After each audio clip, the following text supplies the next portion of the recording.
Assalamualaikum warahmatullahi wabarakatuh. My name is Arfi Liliana. My ID student is 33220021. So today I'm going to explain about major sentence constituent as a midterm project of syntax. So what are sentence constituents? Sentence constituents are syntactic units that function as part of a sentence. They can be words, phrases, or even entire clauses. These constituents come together to form hierarchical structure within a sentence. Some constituents, such as subject and predicate, play more central roles, while others, like adjunct, are optional and provide additional details. So next, why are constituents important?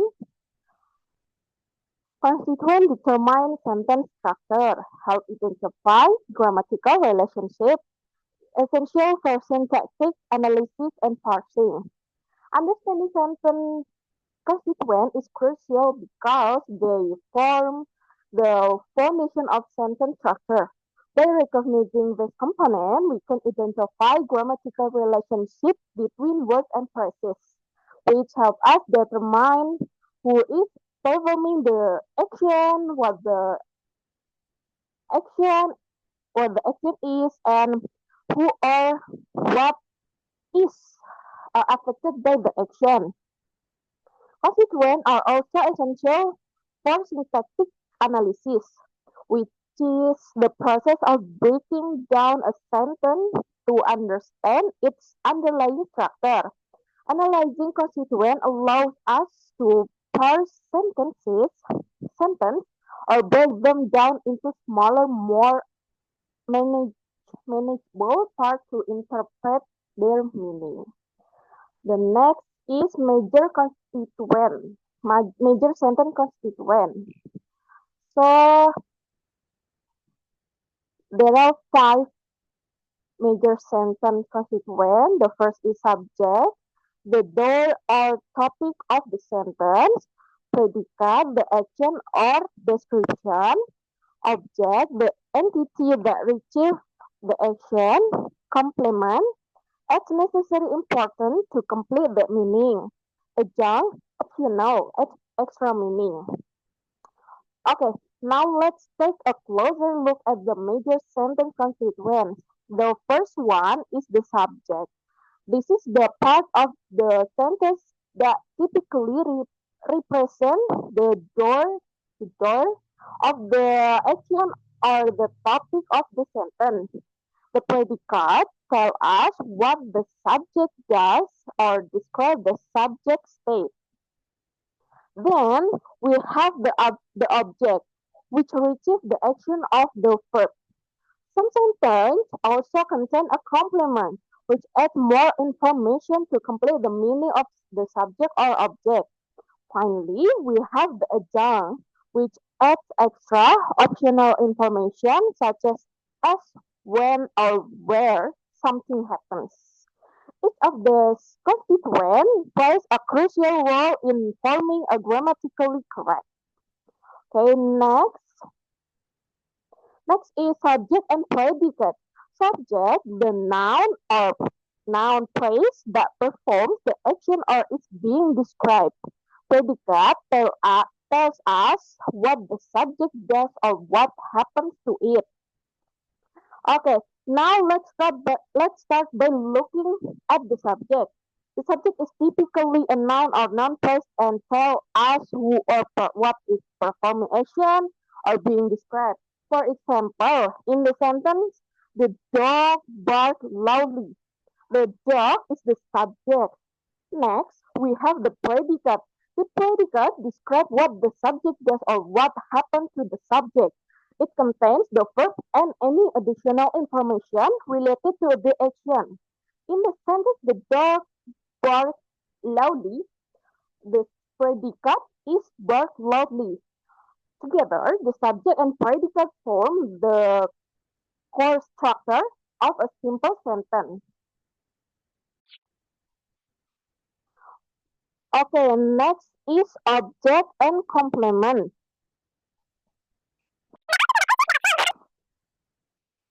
Object, the entity that reaches the action.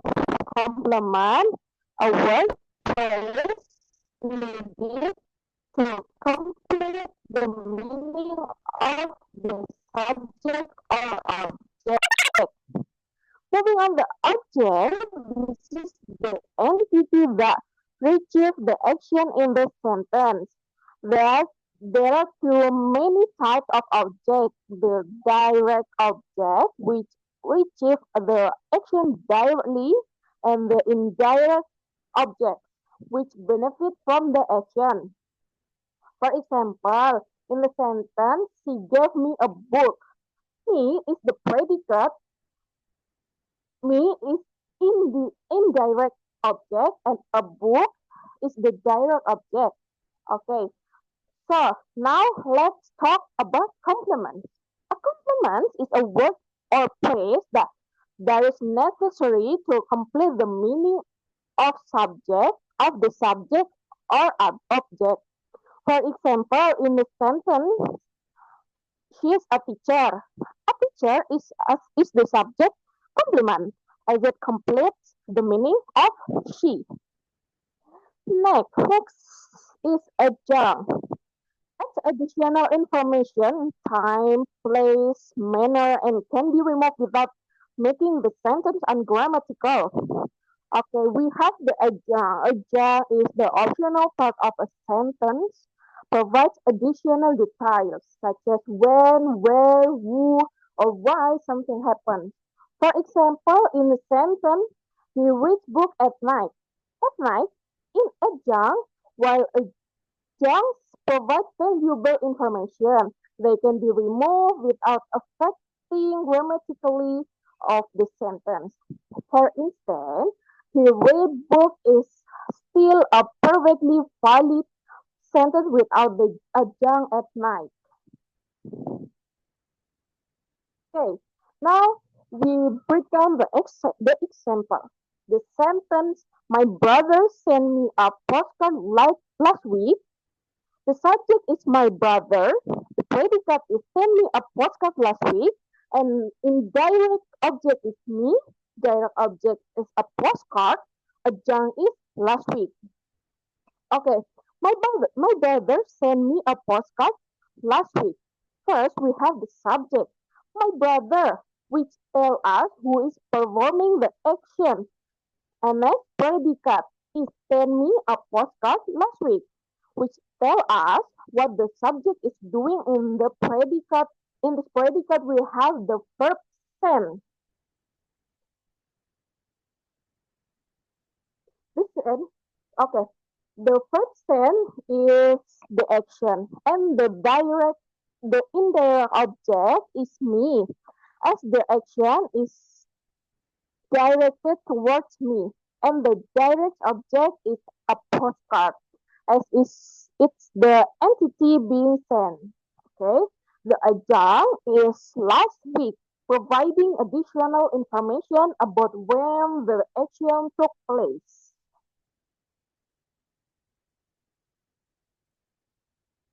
So this is the summary table that clearly defines each major sentence constituent and provides an example to illustrate how it functions in a sentence. This table is helpful reference for understanding the core elements of sentence structure. Okay. The conclusion.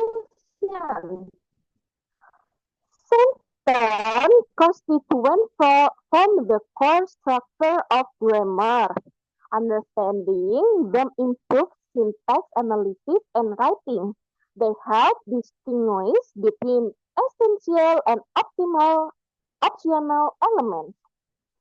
In conclusion, sentence constituents are the essential components that make up a sentence. They help determine the structure and meaning of the sentence. By understanding the role of subject, predicate, object, complement, and adjunct, we can better analyze and construct sentences. This knowledge not only enhance our understanding of syntax, but also improve our writing and speaking skills. Okay, the next is tree diagram. Okay, right. Let's see the first example. The sentence is the book that was recommended by the professor has been borrowed by several students.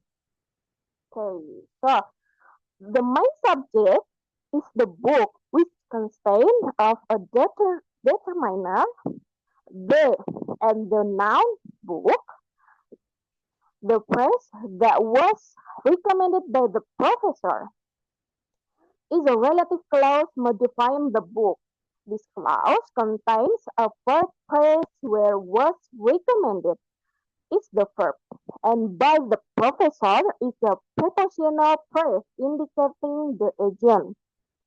Okay, so let's moving on the main verb phrase has been borrowed. We see the auxiliary verb is has been and the main verb is borrowed. And the prepositional phrase is by several students indicate who perform the action. The second sentence is after the match was delayed due to rain, the players continue their warm-up routine. The sentence starts with a subordinate clause. Is I thought the match was delayed due to rain, where also is the subordinating conjunction. The subject is the match and the verb phrase is was delayed due to rain. The prepositional phrase due to rain gives us additional information about why the match was delayed. Then, in the main clause, the players continue their warm-up routine. The player is the subject and the verb phrase is continue the warm-up routine. Warm-up routine is a noun phrase that serves as the object of the verb. Next, the third example, the third sentence. The new regulations were announced by the government after the economy showed of instability. So the subject of the sentence is the new regulation, and the verb phrase were announced. Contains the auxiliary verb were and the main verb announced.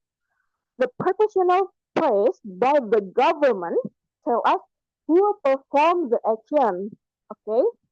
The second prepositional phrase after the economy shows signs of instability indicating the time frame.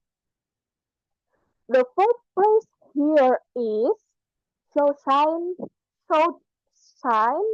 of instability with sign as the noun and of instability as the prepositional phrase modifying it. Okay, next, the fourth sentence is the man who was arrested last night had been hiding in the abandoned warehouse for weeks. The sentence starts with the noun phrase, the man, followed by a relative clause, who was arrested last night, where who refers to the man, okay, And the verb is was arrested is the past passive form. And last night is an adverbial phrase. The main verb phrase is had been hiding with the prepositional phrase in the abandoned warehouse. And for weeks, giving us additional information about location and time. The last sentence is the big girl saw Eliezer with a lovable panda recently. Okay, the subject is the big girl, consisting of a determiner, adjective, and noun. The verb phrase is saw Eliezer with a lovable panda recently. With Eliezer as the object of the verb saw. The prepositional phrase with a lovable panda adds more information about the context of the action, and recently is an adverb indicating when the action took place. Okay, okay, that's all for my presentation and for my explanation about this material.